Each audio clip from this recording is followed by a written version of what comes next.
The Polish government has called a meeting of national security officials amid reports that 2 missiles have hit a farm in eastern Poland near the Ukrainian border, being told about 5 kilometers or so in from the Ukrainian border. 2 people were reportedly killed, a Polish official tells CNN.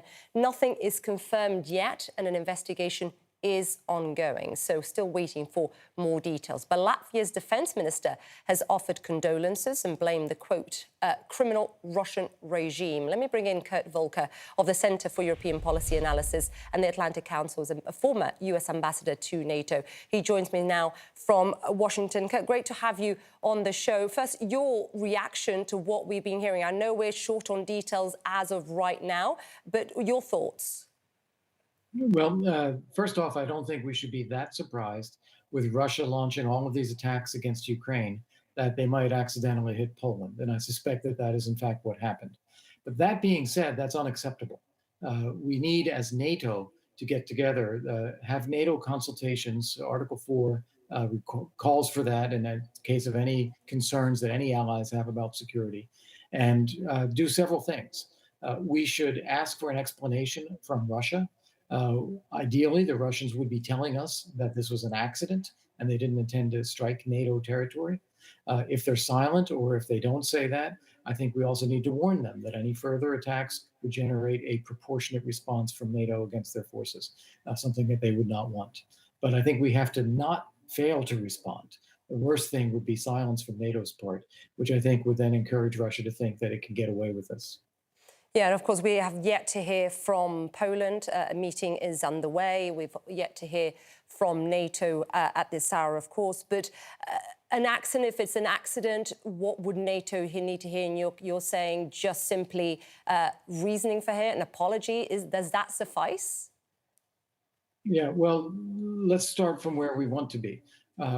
We don't want Russia to be attacking NATO countries. We want them to say that's not their intention. We also do not want to be escalating into a war with Russia ourselves. This is no one's goal, so we should be careful about that. So it's very important that we give Russia an out here to say that this was an accident and they won't be doing it again, and to warn them that if they do it again, even if it's an accident, there would be a proportionate response. And what would that, what would that proportionate response be if we have another accident, 2 accidents, 3 accidents? Yeah, I think that's better not to specify, but I think we have to have in mind that NATO has a lot of capabilities, not in Ukraine, but in Poland or offshore elsewhere, where we could actually do some serious damage to Russian forces, and we'd have to be ready to do that. But NATO here shouldn't be restrained, at least in its language, in its message to Russia.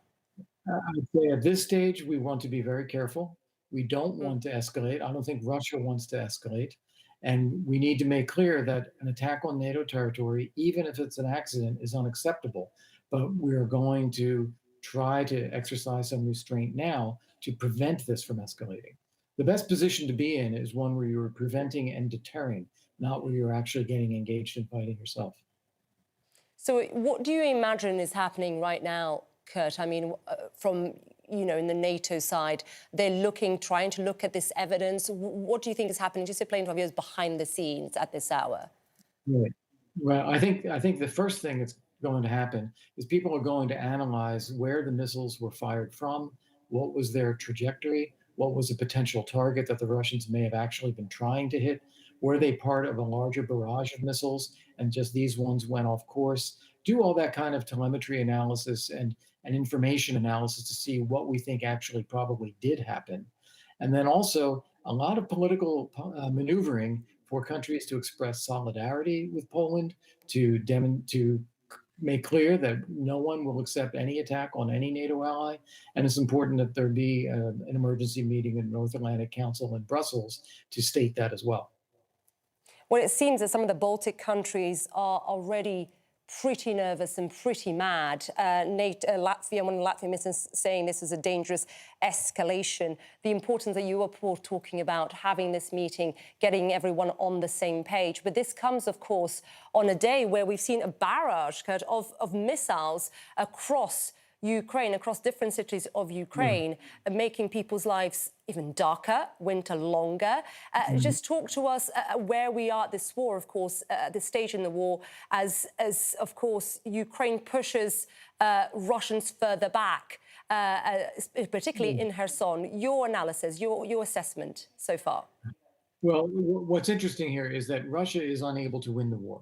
They are not able to hold the territory that they've already taken. Ukraine is pushing them back. We saw that east of Kharkiv. We've seen that in Donbass. We've seen that now around Kherson. And this will continue. And I think the Ukrainians will continue to claw back territory. So all Russia is able to do is terrorize Ukrainian cities by raining bombs on them, forcing people into shelters. As you indicated, turning out the electricity. Maybe that interrupts the water supply. That's the kind of terror that Russia wants to inflict on the population. Ukraine will not give up. They will continue to fight, and ultimately Russia will be defeated. And I think Putin is facing some serious problems inside Russia, where everyone knows that his war against Ukraine is failing and is deeply damaging Russia, both militarily and economically. Yeah, and we saw as well how isolated he was at the G20, with Ukraine really being front and centre. They didn't even go. Yeah, absolutely. Correct. Well, really appreciate you taking the time to speak to us. Thank you very much, sir.